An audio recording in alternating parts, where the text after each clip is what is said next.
Hello guys, আজকে চলে এসেছি নবাবগঞ্জের বিখ্যাত বটরার দোকান। এখানে বটরাগুলো দেখে তো খুবই লোভ লাগছিল। বটরাগুলো যেইভাবে ফুলছিল দেখেই লোভ লেগে যাচ্ছে। আর এই কাকুরা কনস্ট্যান্ট ওই গরমের মধ্যে বটরা ভাজছে। ফার্স্টে এনাদের তো স্যালুট জানানো দরকারই। আর বটরাগুলোর সাইজ সেরকমই বড় ছিল। আর এই বটরাটার দাম ছিল মাত্র 12 টাকা। এই দেখে তো খুবই লোভ লাগছিল, কতক্ষণে খাবো কিন্তু অনেক লাইন পড়েছিল। তো আমি অনেক পিছনে দাঁড়িয়ে যে কতক্ষণে যে আমাদের দেবে সেই চিন্তা করছিলাম।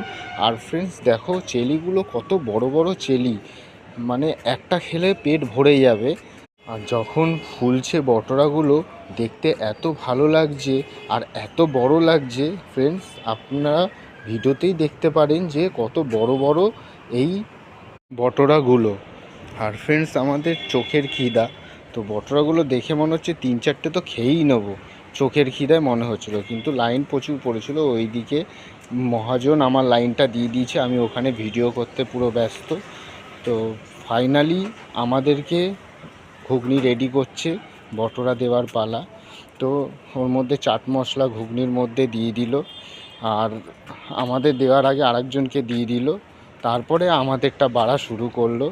তো ওর মধ্যে আবার চাট মশলা দিয়ে দিল। চাট মশলা দেওয়ার পরে এইবার আমাদের বটরা পুরো ফুলফিল রেডি করলো।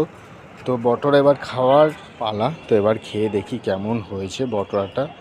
বটরা তো ছিঁড়তে গিয়ে হাতে একেবারে ছ্যাঁক লেগেই যাচ্ছে। আর খুললাম যখন একটা গরম ভাব বেরালো, মানে এত গরম বটরাটা।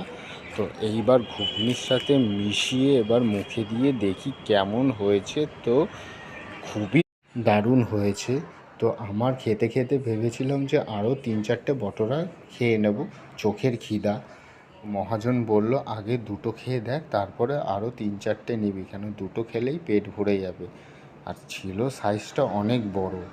তো আমি আর ক্যামেরার দিকে আমার চোখ নেই, আমার খাওয়ার দিকেই ধ্যানটা, যে এত টেস্টি হয়েছিল। তো মানে আমি আর কোনো দিক তাকাইনি, আমি একেবারে খেতেই ব্যস্ত, মুগ্ধ হয়ে পড়েছি ওই খাবারের দিকে। একবার মহাজনের খাবারের উপরে দেখলাম যে আরও ওটাও খাওয়ার ধান্দায় ছিলাম, কিন্তু পেটটা ভরে গেছে বলে আর ওর কাছ থেকে খেলাম না। তারপরে নবাবগঞ্জের ওখানে অনেক পুরনো দিনের বাড়ি আছে, রাজা মহারাজাদের বাড়ি ছিল একটা টাইমে। তো ওইটা একটু ঘুরে ঘুরে দেখলাম। তারপরে গঙ্গার ঘাটের সামনে গিয়ে দাঁড়ালাম। তো গঙ্গার ঘাটে দেখি সবাই যে যার মতো আড্ডা মারছে, আমি একটু গঙ্গার ধারে দাঁড়ালাম। সেই ক্লাস 8-এ থাকতাম, পড়ার ব্যাচ ছুটি হলে পরে সব বন্ধুরা মিলে এখানে এসেই আড্ডা মারতাম, ইয়ার্কি ফাজলামও করতাম। তো এখন আর কারোর সাথে দেখা হয় না।